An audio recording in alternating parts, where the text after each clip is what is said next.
Hi, Michael. Hi. The question we have for today is how can we better discern that the beauty and moments of joy we experience in life, in the world, do not bring us happiness? First, we have to understand in what sense it is said, but nothing outside us brings us happiness, and in what sense the things outside us do at least seem to bring us happiness. That is,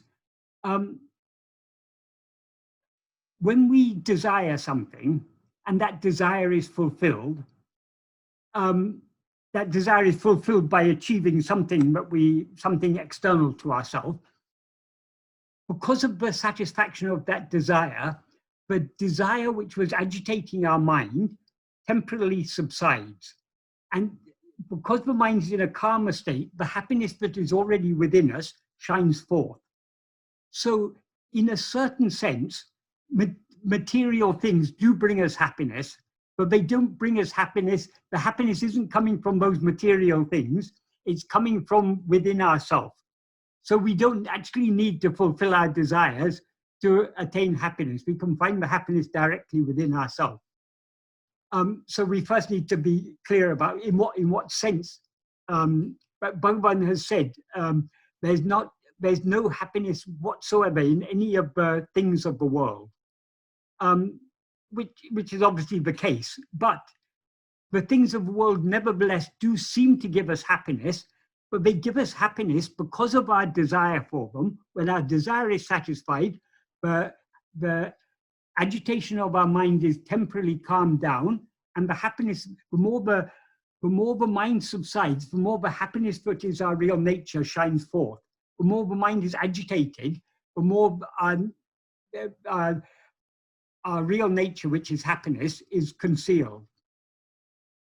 But that wasn't the main question. The main question was how can we better discern? So, but rather than putting it in a negative way, that the beauty and moments of joy that we experience in the world do not bring us happiness, it's better to put it in a more positive way. How to discern what is the real source of happiness? That is, how do we recognize that whatever happiness we seem to achieve from things outside actually comes from within? But first, about the wording of the question, it says how to discern the beauty and moments of joy. If a moment of joy and happiness are basically the same thing, so we do in life experience moments of joy, moments of happiness. But that happiness, as Bhagavan explained, is coming only from within us. And about beauty, why do we say some things are beautiful and some things are ugly? The beauty, as they say, is in the eye of the beholder. That is, when we like something, it seems beautiful to us. When we dislike it, it seems ugly to us. So again, it's our likes and dislikes that determine what seems beautiful, what seems ugly, what seems pleasurable, what seems painful. If we had no likes and dislikes, there would be nothing outside would seem either beautiful or ugly. Nothing outside would give us either pleasure or pain. It's because of our likes and dislikes. So, but coming now to the main question, how to discern where the happiness really comes from. The best way to discern this, or the way to, the very fact that we're asking these questions, the very fact that we are talking about this subject means we've already begun to doubt that happiness comes from outside. So we're beginning to get at least an inkling that happiness lies within. But in order to see this more clearly, the most effective way is to follow the path that Bhagavan taught us, the path of self-investigation and self-surrender. Why is that the case? When we turn our attention within, we are turning our attention back towards our own fundamental awareness of our own existence. It is our own, our basic self-awareness. That is the self-awareness before the addition of adjuncts. The awareness I am, rather than the awareness I am so-and-so, I am this body. So that basic self-awareness, that awareness of our own existence, that is the original light that illumines the mind and enables it to know other things. Because we are turning our attention back towards the original light, we are, so to speak, bathing ourselves in the light of pure awareness. Obviously, we're not experiencing it yet as pure awareness, but the more we turn our attention within, the greater the degree of purity of the awareness we are experiencing. In other words, the more we turn our attention back towards ourselves, the more the adjuncts are dropping off, and we're experiencing I am alone. Not completely, but to a greater degree, very greater extent, we're experiencing I am alone. We're getting closer to experience I am alone, let's say. So because we are bathing our mind in that light of awareness, the more we turn our attention within, the more our mind is clarified, the more we get that clarity of discrimination, that clarity of discernment, that ability to recognize where happiness is actually coming from.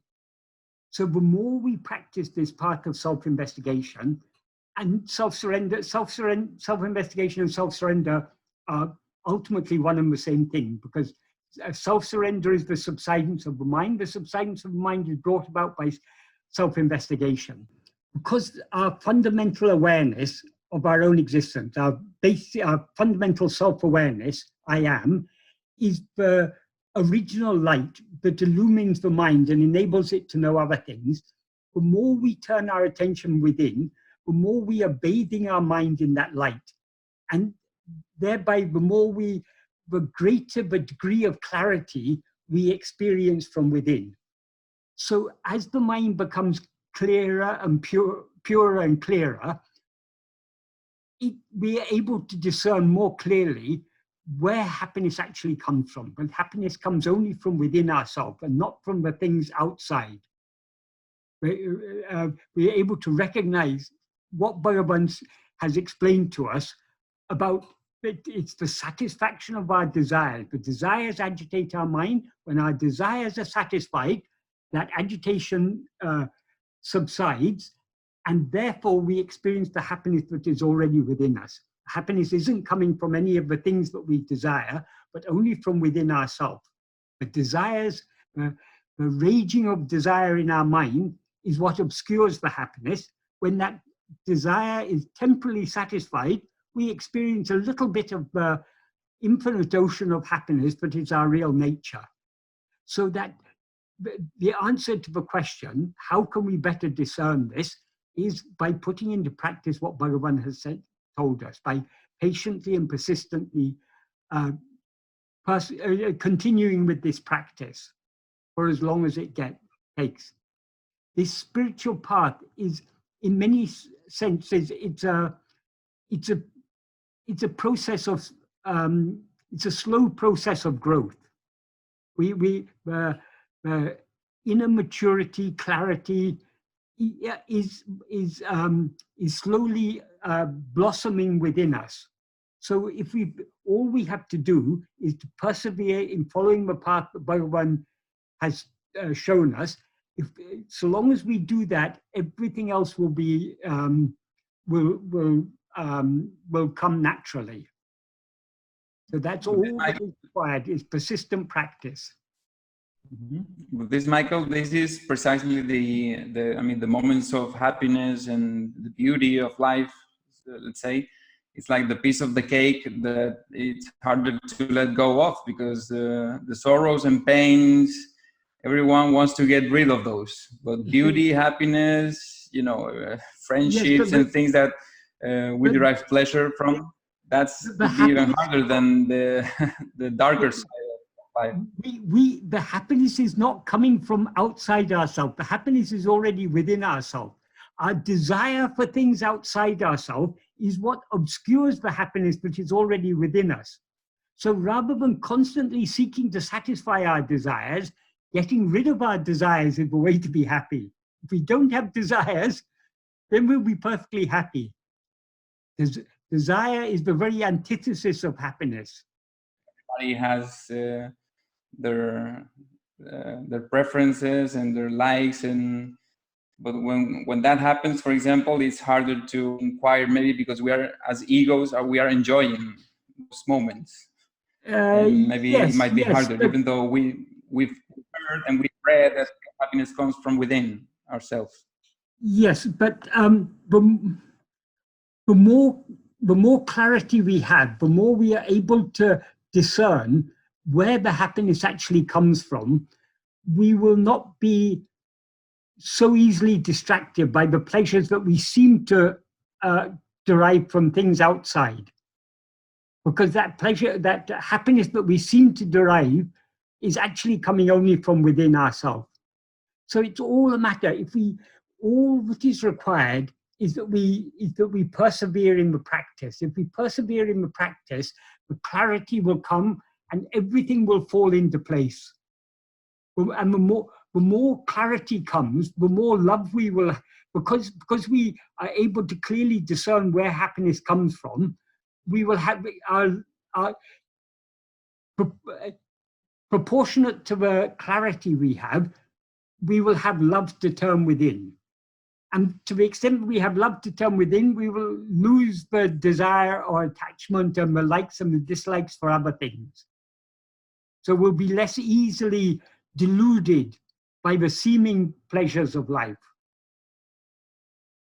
Sometimes that happens, that is a process that even happens naturally. Don't you think that sometimes after experiencing many times the same thing, we get to detest it, for example? Yes, after yes. a fair amount of experiencing the same thing over and over again. Yes.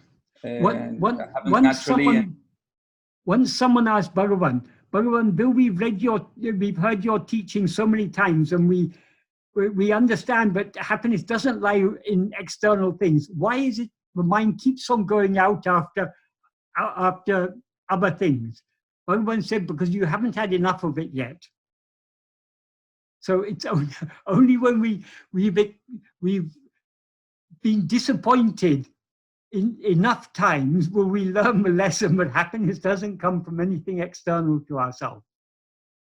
And the more we understand that happiness isn't coming from external things, the easier it will be for us to let go of those external things.